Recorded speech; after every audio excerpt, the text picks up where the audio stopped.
മാനവ ചരിത്രം കണ്ടിട്ടുള്ളതിൽ വെച്ച് ഏറ്റവും ഭീകരവും സർവസംഹാരിയുമായ യുദ്ധം രണ്ടാം ലോകമഹായുദ്ധമാകും. പക്ഷേ മാനവ സമൂഹം അറിഞ്ഞിട്ടുള്ളതിൽ വെച്ച് കേട്ടിട്ടുള്ളതിൽ വെച്ച് എന്നത്തെയും എക്കാലത്തെയും ഏറ്റവും വലിയ യുദ്ധം ഏതെന്ന് ചോദിച്ചാൽ അത് ഭാരതയുദ്ധം എന്ന് തന്നെയാവും ഓരോ ഭാരതീയൻ്റെയും ഉള്ളിൻ്റെ ഉള്ളിൽ നിന്നും ഉയരുന്ന ഉത്തരം.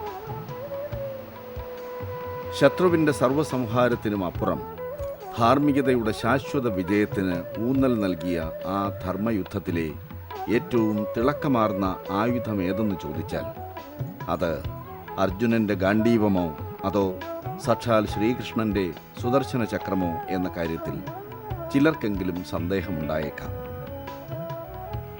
പക്ഷേ ഇവിടെ ഇതാ ആനക്കേരളമെന്ന സാംസ്കാരിക ഭൂമികയിലേക്ക് അർജുന ഗാണ്ഡീവം പോലെ ആരെയും വിസ്മയിപ്പിക്കുന്ന അത്യുഗ്രൻ കൊമ്പുകളും നിമിഷാർത്ഥം കൊണ്ട് മറ്റെന്തിനേയും നിഷ്പ്രഭമാക്കുന്ന സുദർശന ചക്രം പോലെ ലക്ഷ്യവേദിയായ തലയെടുപ്പുമായി ഒരു ഗജരാജ തിരുമകൻ പുത്തൻകുളം അർജുൻ.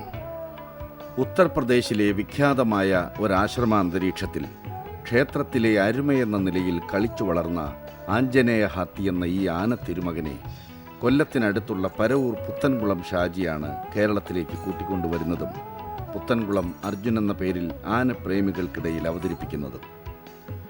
എന്തു വന്നാലും എത്രയൊക്കെ വമ്പൻ തുകകൾ വാഗ്ദാനം ചെയ്യപ്പെട്ടാലും ഒരിക്കലും കൈവിടുന്ന പ്രശ്നമില്ലെന്ന നിശ്ചയദാർഢ്യവുമായി അവിടുത്തെ മഠാധിപതി ഓംപുരി കണ്ണിലെ കൃഷ്ണമണി പോലെ പരിപാലിച്ചിരുന്ന ആഞ്ജനേയ ഹാത്തി ഇന്നിപ്പോൾ തെക്കൻ തിരുവിതാംകൂറിലെ ഉത്സവ പ്രേമികളുടെ മാനസേശ്വരനും പുത്തൻകുളം ആനത്താവളത്തിലെ സഫാരി മൃഗവുമായി തിളങ്ങി വിളങ്ങുന്നതിന് പിന്നിൽ കഥയേക്കാൾ വലിയ കാൽപ്പനികതയും വിധിയുടെ കുഴമറിച്ചിലുകളും ഉണ്ടായിരുന്നു.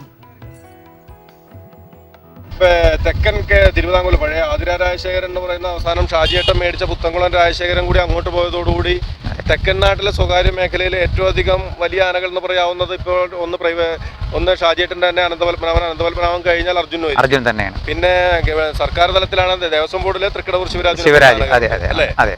ഇന്നിപ്പോൾ ഉത്സവപ്പറമ്പുകളിലെ ഇവന് നമ്മളെ ഉത്തരേന്ത്യയിൽ കാര്യമായിട്ട് ഇതുപോലത്തെ ഒരു ജനത്തിരക്കിലേക്കും ബഹളത്തിലേക്കും ഒന്നും ഇറങ്ങാത്തൊരാന അത് ഇവിടെ വന്ന് നമ്മുടെ നാട്ടിൽ ഇത്രയധികം ജനങ്ങൾ ഉത്സവം അല്ല ആനക്കമ്പത്തിന്റെ പേരിൽ ലഹരി പിടിച്ച് ആനയുടെ കൊമ്പിലും വാലിലും ചെവിയിലും ഒക്കെ തൂങ്ങുന്ന ഒരു നാട്ടിലേക്ക് എത്തുമ്പോൾ എങ്ങനെയാണ് ആനകൾ ഇത്ര സമാധാനത്തോടുകൂടി ഇരിക്കുന്നത് ഷാജിയേട്ടൻ്റെ തോട്ടം? അല്ല, അവിടെ ഈ വടക്കേ ഇന്ത്യയിലെന്ന് പറഞ്ഞാൽ ഈ ബീഹാർ UP സ്റ്റേറ്റുകളിൽ ഉത്സവങ്ങളുണ്ട്, കല്യാണങ്ങളുണ്ട്. അതിനൊക്കെ എല്ലാം നമ്മളെ ഉത്സവങ്ങളെ പോലുള്ള ജനക്കൂട്ടം അല്ലല്ല കൂടുതൽ ആനയുണ്ട്.